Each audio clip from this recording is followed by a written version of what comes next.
தமிழ் மாநில காங்கிரஸ் கட்சியில் 5 தொகுதிகளில் போட்டியிடக்கூடிய வேட்பாளர்கள் பட்டியலை இன்னைக்கு வெளியிட்டிருக்கீங்க. உங்களுக்கான தேர்தல் களம் எப்படி இருக்குன்னு பாக்குறீங்க? இந்த கூட்டணி எவ்வளவு இடங்கள்ல வெற்றி பெறும் நீங்க எதிர்பார்க்கிறீங்க?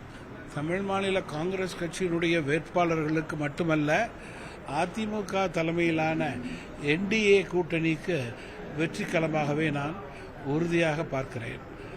அதற்கு காரணம், இன்றைக்கு தமிழக மக்கள் ஊழலை விரும்பவில்லை, பாதுகாப்பை விரும்புகிறார்கள், வளர்ச்சியை விரும்புகிறார்கள். இதற்கு மாற்று மத்திய மாநில அரசினுடைய ஒத்த கருத்து. அதன் அடிப்படையிலே ஆட்சி அமைய வேண்டும் என்று உறுதி பூண்டு வாக்களிக்க தயாராக இருக்கிறார்கள். இப்போ தமாகாக்கு ஒதுக்கப்பட்டிருக்கக்கூடிய தொகுதிகள் ரொம்ப கடினமான தொகுதிகள்னு ஒரு விமர்சனம் வைக்கப்படுது. 3 தொகுதிகள் அமைச்சர்களுடைய தொகுதிகள். இது உங்களுடைய தேர்தல் களத்தை இன்னும் கடினமாக்கிறதா பாக்குறீங்களா? தமாகாவுக்கு ஒதுக்கப்பட்டிருக்கிற 5 தொகுதிகளுடைய மக்கள், வாக்காளர்கள், மக்கள் தான் எஜமானர்கள். வாக்காளர்களுடைய மனநிலை என்னவென்றால், ஊழல்வாதிகளுக்கு முடிவு கட்ட வேண்டும், பாதுகாப்பு கொடுக்காத அரசுக்கு முடிவு கட்ட வேண்டும். அப்படிப்பட்ட நிலையிலே மக்கள் முடிவெடுக்கும் போது எங்களுக்கு இந்த 5 தொகுதியும் வெற்றி தொகுதிகளாகவே அமையும் என்பதில் மாற்று கருத்து கிடையாது.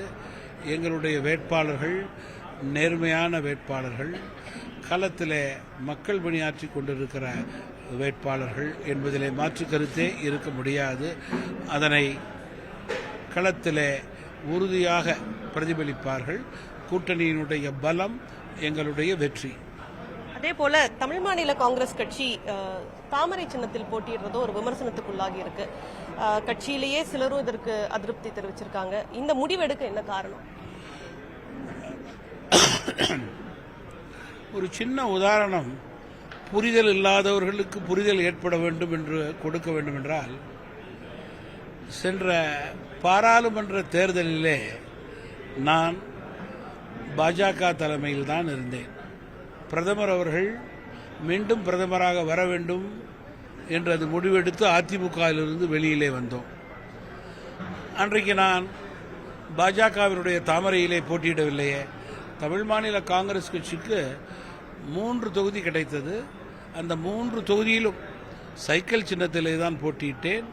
அப்படி என்றால் தேர்தல் ஆணையத்தினுடைய விதிப்படி அதிகாரப்பூர்வமாக எங்களால் அதிலே போட்டியிட முடிந்தது. தற்போது மீண்டும் நான் பாஜக தலைமையிலே இருக்கிறேன்.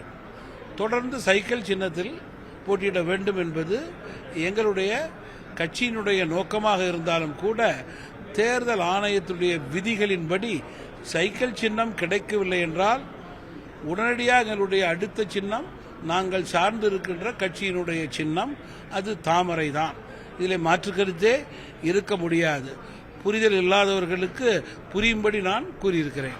நான் போய் இனிமேல் இந்த தேர்தலிலே என்னுடைய வேட்பாளர்கள் வெற்றி பெறுவதற்கு சேர், மேஜை, பெஞ்ச் என்று ஒரு புதிய சிம்பலை தேடிக்கொண்டிருக்க முடியாது. அது உகந்ததாகவும் இருக்காது என்று எனக்கு தெரியும். நீங்க எப்ப இருந்து உங்களுடைய பரப்புரையை துவங்க இருக்கீங்க? இந்த 5 தொகுதிகளுக்கு போறீங்களா, இல்ல கூட்டணி கட்சியோடைய தொகுதிகளுக்கும் போவீங்களா? நீங்க பொதுவாகவே நான் தமிழகம் முழுவதும் எல்லா மாவட்டங்களுக்கும் சென்று கூட்டணி கட்சிகளுக்கு பிரச்சாரம் செய்வது என்னுடைய வழக்கம். கடந்த 25 ஆண்டுகளாக அதைத்தான் எல்லா தேர்தலிலும் செய்து கொண்டிருக்கிறேன். இந்த முறை ஏப்ரல் 3ஆம் தேதி என்று என்னுடைய பிரச்சாரத்தை தொடங்க திட்டமிட்டிருக்கிறேன். பிரச்சாரத்தினுடைய முழு விபரங்கள் வருகின்ற நாட்களிலே வெளிவரும். முதலிலே முதல் கட்ட பிரச்சாரம் வெளிவரும், அதற்கு பிறகு அடுத்த கட்ட பிரச்சாரம் வெளிவரும். எங்கு இருந்து தொடங்குகிறேன், எங்கெங்கு போகின்றேன் என்றெல்லாம் இன்னும் 2 நாட்களிலே அதிகாரப்பூர்வமாக தமாக தலைமை அலுவலகத்திலிருந்து வெளியிடப்படும். Okay sir.